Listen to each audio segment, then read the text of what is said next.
পুরীর রথের পরে যেই রথের নাম প্রথম আসে তা হলো মাহেশের রথ। এবছর মাহেশের রথ 230 বছরে পদার্পণ করলো। এই রথটি সম্পূর্ণ লোহা দিয়ে তৈরি। সমগ্র ভারতবর্ষে এই ধরনের রথ আর কোথাও নেই। এই রথকে ঘিরে 1 মাস ধরে চলে রথের মেলা। পুরীতে যেমন দীর্ঘ বছর পর পর নবকলেবর হয়, এখানে তেমনটা নয়। এখানকার জগন্নাথ, বলরাম, সুভদ্রা সেই 630 বছরের পুরনো, অর্থাৎ এই ঠাকুরের মূর্তির কোনো পরিবর্তন হয় না। আজ লাখো লাখো লোক সমাগম হয়েছে রথযাত্রার পূর্ণ লগ্নে, একটু রথের রশিতে টান দিয়ে পূর্ণ অর্জনের লোভে। তারই কিছু ছবি তুলে ধরলেন আমাদের ই নিউজ ভারতের সংবাদদাতা উৎপল রায়। ভারত এবং খবরের পক্ষ থেকে আমাদের কাছে মায়ের জগন্নাথ 630 বছর পার করল।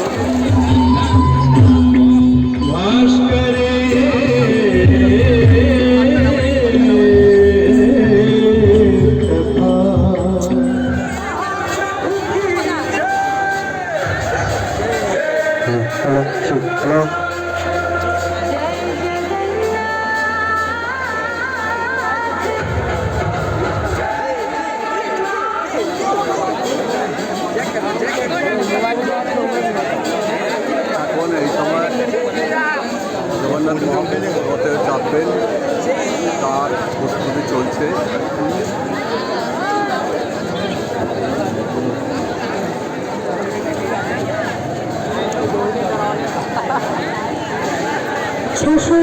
তম ঐতিহাসিক রথযাত্রা উৎসবের শুভেচ্ছা জানাই। মঞ্চে উপবিষ্ট সকল বিশিষ্ট মন্ত্রীদের আমাদের আন্তরিক শুভেচ্ছা। সকলে মিলে বলুন জয় জগন্নাথ, জয় জগন্নাথ, জয় জগন্নাথ, জয় জগন্নাথ। জগন্নাথ স্বামী বলুন, নয়ন পথগামী ভগবতী। আমাদের বিশিষ্ট অতিথিরা মঞ্চ অলঙ্কৃত করে বসে রয়েছে, আপনারা দেখতেই পাচ্ছেন। আমাদের মধ্যে উপস্থিত হয়েছে বিভিন্ন নৃত্য সংগঠন। আমরা আর কিছুক্ষণের মধ্যেই রথযাত্রা শুরু করব। আপনাদের সকলকে 630তম ঐতিহাসিক রথযাত্রা উৎসবে মাহেশ জগন্নাথ গুরুপ্রাসদের পক্ষ থেকে শুভেচ্ছা ও অভিনন্দন জানাই।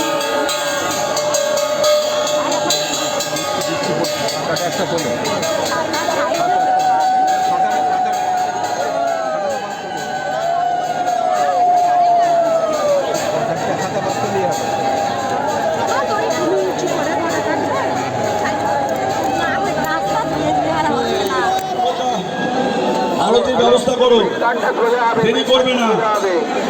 4:15 বাজতে চললো।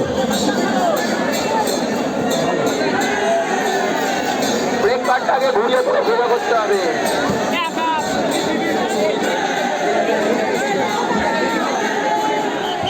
শুরু করতে পারছি না। হরি হরি জয় জগন্নাথ, জয় জগন্নাথ,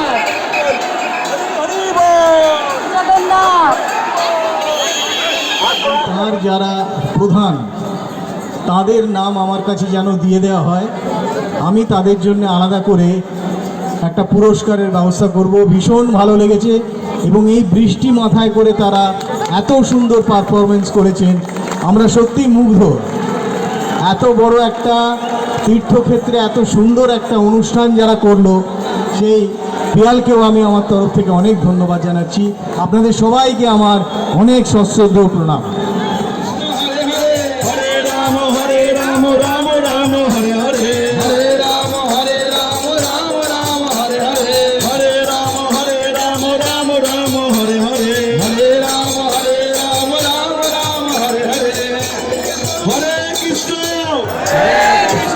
হরে কৃষ্ণ, কৃষ্ণ কৃষ্ণ হরে হরে, হরে রাম হরে রাম,